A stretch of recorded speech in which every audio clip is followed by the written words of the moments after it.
ఉద్యోగాల భర్తీకి సంబంధించి ముఖ్యమంత్రి గారికి బహిరంగ లేఖ రాయడం ఆశ్చర్యం కలిగిస్తుందని చెప్పంటారు. అంటే వాస్తవంగా హరీష్ రావు గారు ఏదైతే ముఖ్యమంత్రి గారికి రాసిన లేఖకు అనుగుణంగానే వాళ్ళు 10 సంవత్సరాల కాలంలో భర్తీ చేసినవి 1,60,000 ఉద్యోగాలు.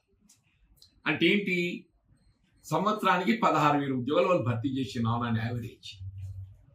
వీళ్ళ రాష్ట్రంలో కాంగ్రెస్ ప్రభుత్వం ఏర్పడ్డ కేవలం 3 మాసాల లోపల ఏదైతుందో వీళ్ళ రిక్రూట్మెంట్ ప్రక్రియ ఎప్పుడో చేపట్టినా కానీ 30,000 ఉద్యోగాలు కేవలం 3 మాసాల కాలంలో కాంగ్రెస్ పార్టీ ప్రభుత్వం రేవంత్ రెడ్డి గారి నాయకత్వంలో భర్తీ చేయడం జరిగిందని చెప్పండి. అంతేకాదు ఇవాళ ఉపాధ్యాయుల పదోన్నతులే కానీ ఇవాళ ఉపాధ్యాయుల పోస్టుల భర్తీకి సంబంధించి వీళ్ళ నోటిఫికేషన్ జారీ చేసి 10,000 ఉద్యోగాల భర్తీకి ప్రక్రియ ఆరంభించడం జరిగిందని చెప్పండి. టెట్ పరీక్ష కూడా నిర్వహించడం జరిగిందని చెప్పంటారు. మీరు 10 సంవత్సరాల కాలంలో ఒక గ్రూప్ 1 పరీక్ష నిర్వహించలేకపోయారు, ఒక గ్రూప్ 1 పరీక్ష నిర్వహించలేకపోయారు.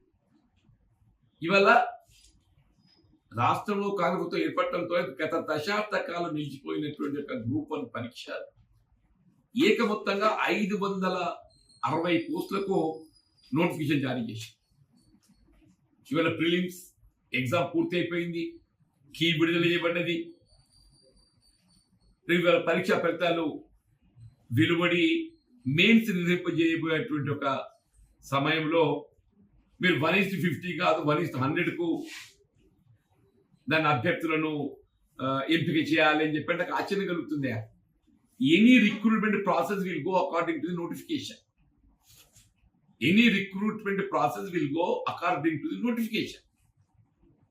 ఇలా గ్రూప్ 1 పోస్టుల భర్తీకి సంబంధించి నోటిఫికేషన్ లోనే 1:50 ఇవాళ మెయిన్స్ కు అర్హత కల్పింపజేయబడే విధంగా పేర్కొన్నదని స్పష్టంగా చెప్పంటున్నాను.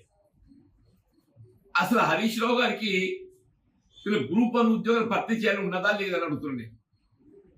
వీళ్ళు 1:50 ని 1:100 గట్ట మార్చినట్టయితే ఆటోమేటికలీ ఎఫెక్టెడ్ పర్సన్ వీళ్ళు కొట్టింది కోర్టు.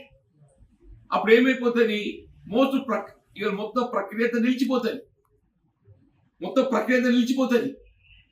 ఇలా రాజశేఖర రెడ్డి గారి వారు ముఖ్యమంత్రి ఉండగా ఏదైతే 1:100 మాత్రం జరిగిందని చెప్పి పేర్కొంటుందో దాని తదుపరి 2013లో ఏదైతున్నదో సుప్రీంకోర్టు ఉత్తర్వులు వెలువడడం జరిగింది.